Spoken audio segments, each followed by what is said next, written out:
नमस्कार आदाब दोस्तों। तो चलो आज फिर हम आप लोगों के लिए लाए देश और दुनिया की तमाम ताज़ा बड़ी खबरें, ब्रेकिंग न्यूज हेडलाइंस, एक एक करके तमाम बड़ी खबरें आपके सामने रखेंगे। सबसे पहली और बड़ी खबर में आपको बताएंगे दोस्तों कि महाराष्ट्र के अंदर एक बार फिर सियासी घमासान शुरू हो गया है। खबर आ रही है कि महाराष्ट्र में गृह विभाग को लेकर के महायुति में जो पेच है वो नहीं सुलझा है।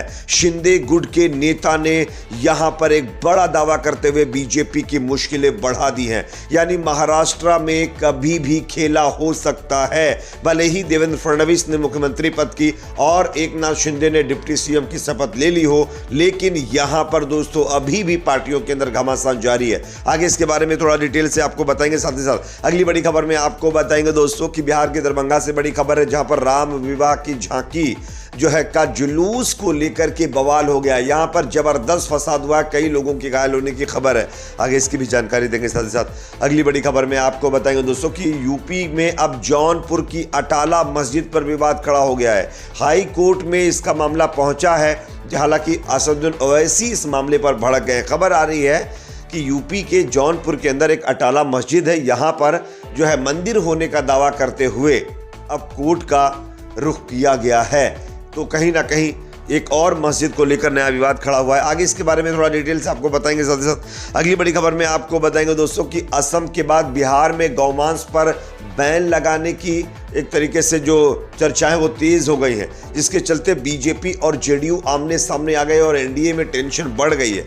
किस तरीके से आगे इसकी भी जानकारी देंगे। साथ ही साथ खबर आ रही है दोस्तों कि बिहार के अंदर 12 साल की लड़की के साथ गलत काम और छेड़छाड़ करने के आरोप में एक और बाबा का नाम सामने आया है। इसकी तस्वीर मैं आपको दिखा रहा हूं। आगे इसका पूरा जो है चरित्र आपको बताएंगे। साथ ही साथ अगली बड़ी खबर में आपको बताएंगे दोस्तों कि बाबरी के नीचे कोई राम मंदिर नहीं मिला था, सेकुलरिज्म के खिलाफ था सुप्रीम कोर्ट का फैसला। जस्टिस नरीमन का यह बयान बहुत बड़ा कहीं ना कहीं एक चौंकाने वाला खुलासा कर रहा है। किस तरीके से आगे जस्टिस नरीमन ने कहा है, आइए आपको पूरा बयान आगे सुनाएंगे। साथ ही साथ सीरिया से बड़ी खबर आ रही है, जहां पर एक बार फिर दोस्तों तख्ता पलट हो गया है। दमिश्क पर कब्जे की तैयारी में विद्रोही संगठन देश छोड़कर रूस जो है असद भाग गए हैं। आगे इसकी भी डिटेल से जानकारी देने से पहले छोटी सी रिक्वेस्ट करेंगे, अगर वीडियो पसंद आए तो लाइक ज़रूर करिए। चैनल पर अगर आप नए हैं तो सब्सक्राइब करने के बाद बेल आइकन को प्रेस करना ना भूलें। बात करेंगे पहली और बड़ी खबर की। जैसा कि आप जानते हैं दोस्तों, महाराष्ट्र के अंदर विधानसभा चुनाव नतीजों के बाद से बीजेपी एनडीए में लगातार घमासान जारी है। तमाम मान जो है नवंबर के बाद एकनाथ शिंदे डिप्टी सीएम के लिए तैयार हुए, देवेंद्र फडणवीस को सीएम पद दिया गया। लेकिन जैसे ही ये शपथ ग्रहण हुआ है उसके तुरंत बाद एक बार फिर शिंदे गुट की तरफ से बगावत तेज कर दी गई है। स्क्रीन पर आप खबर देखिए। महाराष्ट्र में गृह विभाग को लेकर महायुति के बीच फंसा पेंच अभी नहीं सुलझ पाया है। इसी बीच शिवसेना और एनसीपी नेताओं के बीच जुबानी जंग देखने को मिल रही है।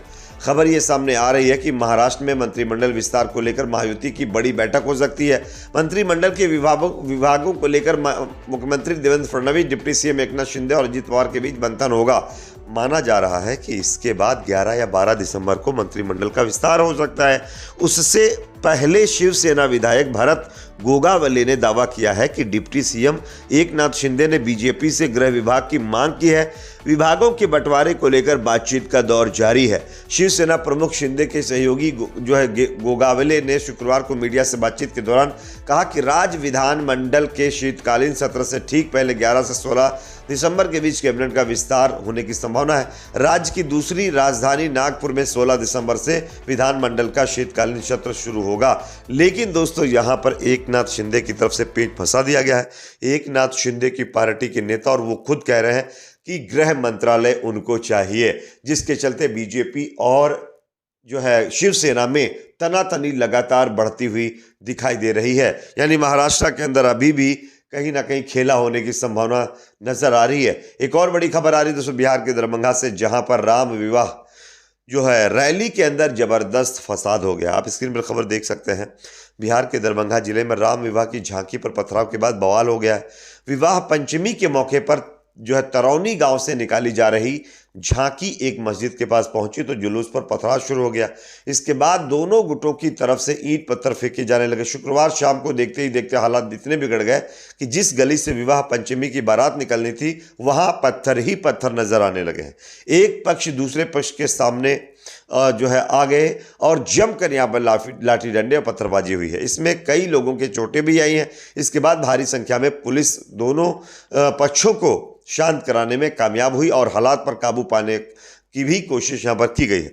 अब भी इलाके में तनाव है, इसको लेकर पुलिस अलर्ट मोड पर बताई जा रही है। हालांकि एक तरफ के लोगों का कहना है कि एक धार्मिक स्थल के पास जब ये जुलूस पहुंचता है तो वहां पर कुछ इसी जुलूस के अंदर शामिल लोगों की तरफ से कुछ ऐसी चीज़ें की जाती हैं जिससे दूसरा समाज भड़क जाता है और उसके बाद इतना बड़ा विवाद यहाँ पर हुआ है। एक और बड़ी खबर आ रही है दोस्तों, यूपी के अंदर अब जौनपुर की अटाला मस्जिद को लेकर विवाद खड़ा कर दिया गया है। यूपी की संभल, अजमेर शरीफ दरगाह, बदायूं की जामा मस्जिद और दिल्ली की जामा मस्जिद के बाद अब यूपी के अंदर जौनपुर की अटाला मस्जिद पर विवाद खड़ा कर दिया गया। आप देखिए खबर स्क्रीन पर, देश में मंदिर मस्जिद विवाद का मामला थमने का नाम नहीं ले रहा है। संभल के बाद अब जौनपुर जिले की मशहूर अटाला मस्जिद में मंदिर होने का दावा किया गया है। अटाला मस्जिद में मंदिर होने का दावा करते हुए स्वराज वाहिनी एसोसिएशन ने जौनपुर कोर्ट में मुकदमा दायर किया है। याचिका में वहां पर पूजा का अधिकार दिए जाने की मांग की गई है। अटाला मस्जिद प्रशासन की तरफ से अब इस मामले के खिलाफ इलाहाबाद हाईकोर्ट में याचिका दाखिल की है। अब हाईकोर्ट को तय करना है कि जौनपुर की अदालत में मुकदमे की सुनवाई हो सकती है या नहीं। बात करेंगे अगली खबर की दोस्तों, जो कि सामने आ रही है। असम के बाद बिहार में गौमांस पर बैन लग सकता है, जिसके चलते बीजेपी जेडीयू आमने सामने आ गए हैं। असम की हेमंत बिस्वा शर्मा सरकार ने बड़ा फैसला लिया। असम सरकार ने पूरे राज्य में गौमांस पर बैन लगा दिया है। असम के होटल, रेस्टोरेंट और सार्वजनिक स्थलों पर गौमांस की खरीद बिक्री पर प्रतिबंध लगा दिया गया है। अब असम के बाद बिहार में गौमांस पर बैन लगाने की कवायद तेज कर दी गई है। ये सवाल इसलिए क्योंकि नीतीश सरकार में शामिल बीजेपी ने इसकी मांग कर दी है। असम सरकार के फैसले का भारतीय जनता पार्टी स्वागत कर रही है और इस मुद्दे पर एनडीए में टेंशन बढ़ गई है। जेडीयू और बीजेपी दोनों पार्टियां आमने सामने आती हुई दिखाई दे रही हैं। बात करेंगे अगली खबर की, जो कि सामने आ रही दोस्तों।